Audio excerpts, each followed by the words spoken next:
I think it's important to remind everyone that when Mr. Legault, in acknowledging the Vienne report back in October of 2019 and giving an apology on behalf of the Quebec government, stated, and I will quote him, he said, the Quebecois government will not impose its solutions, and that's exactly what this government is doing by forcing the adoption of Bill 96. I think it's very important that we be reminded that our peoples have played by the rules of the government.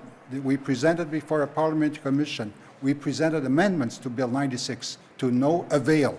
It's very important that we be reminded that even when we play by their rules, we are becoming the victims because none of it is being acknowledged, accepted.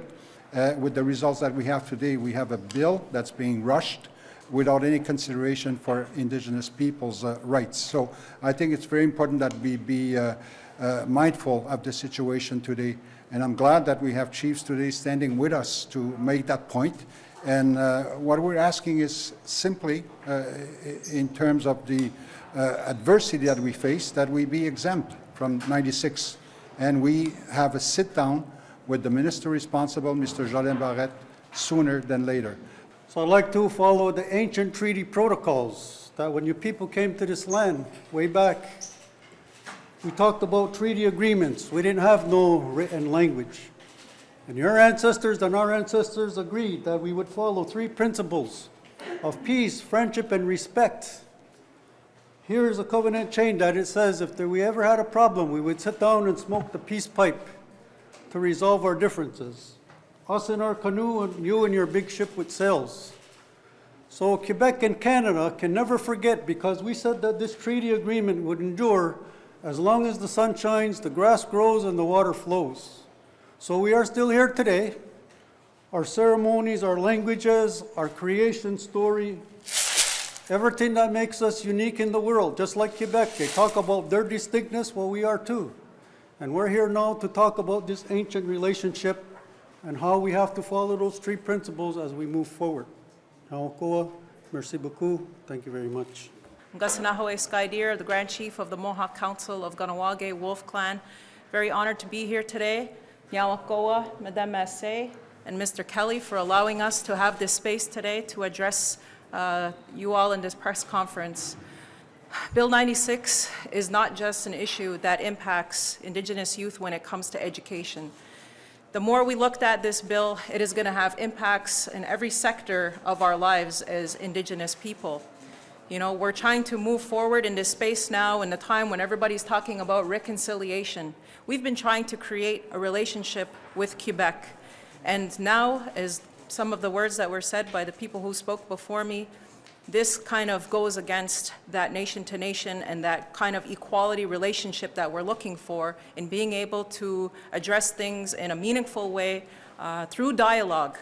We do not want to see this bill move forward without any kind of exemption or consideration of Indigenous people, our languages, our cultures that have been here since time immemorial. And the way that this government is conducting itself is very dismissive, and it disregards us and our long history and our presence on these lands. So what we're asking for is for Minister Jolin Barrette to delay, give us the space, give us that respect to at least have dialogue and hear of our concerns with this bill, because we see it as being rather sweeping, impacting numerous legislations, amending Bill 101.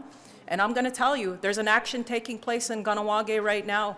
And when push comes to shove, Ganawage is going to continue to be the leader in this region for First Nations to set the bar on the way. Unfortunately, it seems like we have to take action to get attention. We don't want to take these kind of actions, but that's what we feel like when our backs are pushed against the wall, and it's only going to continue to happen in this way if we don't get that ability to have dialogue, respectful dialogue, and hearing our concerns and hearing our voices. Tony Awanage, Yawa. Good afternoon, everybody. My name is John Martin, Chief of the Quebec'S First Nation, Mi'kmaq Nation. And I'm happy to get you here to listen to what we have to say. I think I will reiterate the words that were said before me. The Quebec government has to listen. Right now, it has totally ignored everything that we have brought forward. This bill is going to have an impact much more severe than the previous Bill 101. 101, we struggled with that that law from the very beginning.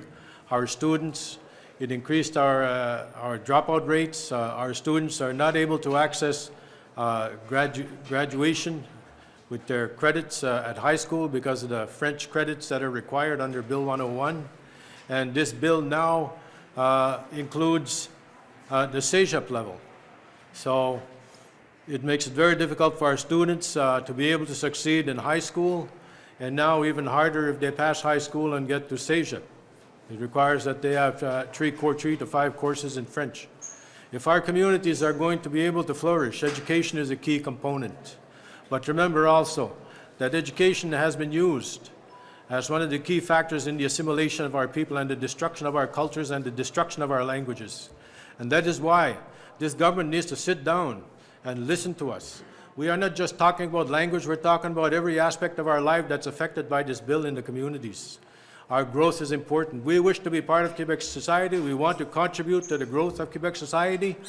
We want a future in Quebec. This is where we have been for thousands of years, and we'd like to see our children flourish. But with these kinds of actions by the Quebec government against our people, without due consideration to our situation and the languages that we have, it is a destructive bill. It is a continuation of the kind of colonialism, paternalistic and extinguishment activities that governments successively have conducted since their establishment on these territories, and it has to stop.